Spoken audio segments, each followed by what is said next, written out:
Mr. Speaker, I seek for the leave of this Honorable House to allow me proceed to the second reading of this bill.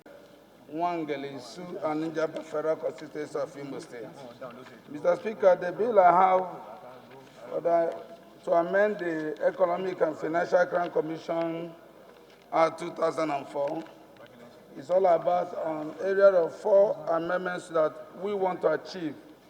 First and foremost, Mr. Speaker, just recently, the name of Nigerian prisons was changed to Correctional Services. So, Mr. Speaker, I seek first and foremost to amend Section 6, Subsection 0 of this Act to delete the name prisons and insert the name Correctional Service Board on this bill. Secondly, Mr. Speaker, we intend to secure the livelihood of Nigerians who are employees of business concerns that have been established by what that were proved to be process of financial and economic crimes. The already existing law, Mr. Speaker, have not given any room to secure the jobs of these employees who are innocent of whatsoever crime that was committed to establish those business concerns. In Section 26, Subsection 2, the law provides that whenever a property is seized under any provision of this Act, the Commission may, 1, place the property under sale, B, remove the property to a place designed by the Commission. Mr. Speaker, if this is an ongoing business concern, we don't need to push all the employees that are working under that establishment back to the labor field.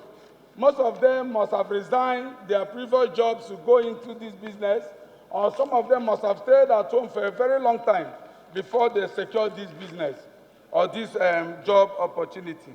So selling the property, to me, Mr. Speaker, and to us, I don't think is ideal. That's why, Mr. Speaker, in this Section 26, Subsection 2, we want to amend by inserting a new subsection, 2C, which we read as follows: that where a forfeited property is or form part of a going business concern and corporate entity with employees, the Commission shall not seize the property, corporate entities or business concern, but shall appoint receiver managers to take over the property, corporate entity or business concern until such time that the property or corporate entity or business concern shall be disposed in accordance with this Act or order of the court.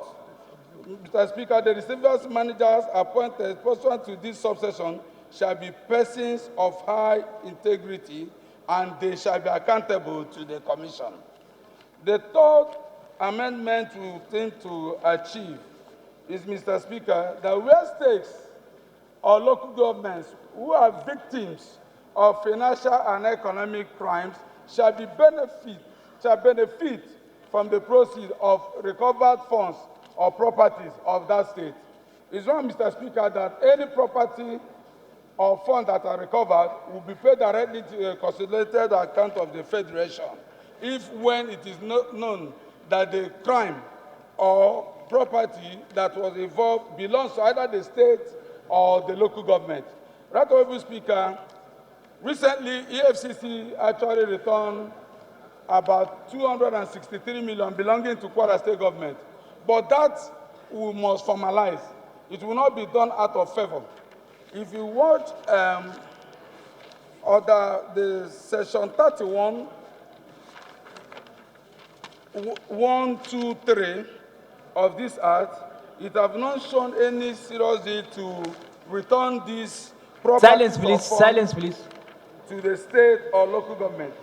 Mr. Speaker, also we want to amend all the provision of Section 14, Subsection 3, 20, Subsection 1 and 2, 21, 22, Subsection 1 and 2, 29, 23, Subsection 3, to read as follows: that in any of these sections in the Principal Act, the amendment should be by inserting the words "or to the account of the state or local government whose funds or property is subject matter of the offense immediately after the word federation or government. Right Honorable Speaker, also in Section 31, we have to strengthen this by amending Section 31, Section 2, by inserting the words, provided the Secretary of the Commission shall not dispose the property where the state or local government is the beneficiary of the forfeiture order, but shall transfer ownership to the benefiting state or local government immediately after the word federation. Mr. Speaker, one will ask, what of the funds incurred in recovering this property or funds? What of the administrative charges? That's why we intend to insert a new subsection to this subsection 31 to read as follows. A state or local government being a beneficiary of a forfeiture order shall pay to the Commission such administrative fee as may be determined by the Attorney General. Right Honorable colleagues, there is no further financial engagement on this proposed act. We are not looking for any other financial responsibility or engagement on this. Rather, we try to amend the Economic and Financial Crime Commission Act, Cap E1, Law of the Federation of Federal Republic of Nigeria, to make it possible for states and local governments who are victims of the financial economic crime benefit from the looted fund, also, Mr. Speaker, to secure the livelihood of Nigerians who are already employed in these businesses and properties that form part of proceeds of financial and economic crimes, and as well as correct that nomenclature prison to correctional service board. Silence, please. Silence, please. I urge my Honourable members, take your to seat. please support this bill so we can actually Ben Kalu, pass Honourable it into law. Judoka. Thank you, Mr. Speaker. Those who in favor say aye. Those against say nay. That's have it. Clerk is invited to read the long title of the bill. Honorable Speaker, honorable members, a bill for an act to amend the Economic and Financial Crimes Commission Act, Chapter A1, Laws of the Federation of Nigeria 2004, and for related matters. Second reading. Bill referred to Committee on Financial Crimes.